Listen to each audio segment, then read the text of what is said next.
The leader of Spain's main opposition Socialist party, Pedro Sanchez, has lost his party's support after 17 senior members resigned.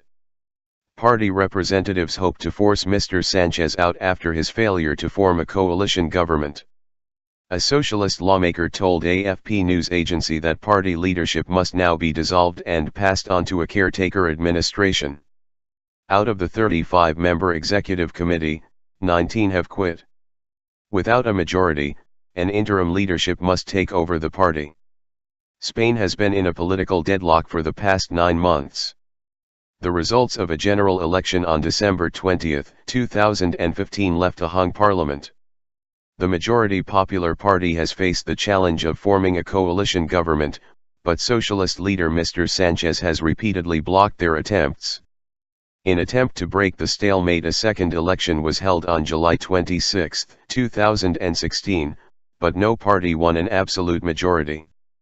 Well, there are parallels with, and salutary lessons to be taken from, the experience of other left-leaning parties in Europe. In the UK, left-wing Labour leader Jeremy Corbyn has so far survived a deep ideological split in the Labour Party, triggered by his own election as leader last year. He endured a wave of resignations, including many of his shadow cabinet in late June, and went on to win another leadership contest. But perhaps more pertinent to Mr Sanchez is the experience of Greece's Socialist PASOK party. The party that once dominated Greek politics for 3 decades then fell dramatically from favor when the debt crisis hit, reviled for accepting hated austerity while in power in 2009. As with Podemos in Spain, the long-established left was challenged by a more radical party, Syriza, which is now in power. Mr Sanchez may fear that if his Socialist party is seen as paving the way for the conservative PP to return to power, he'll be similarly punished by left-leaning voters. Does it matter? It will have big repercussions for a country that has been in political deadlock for 9 months.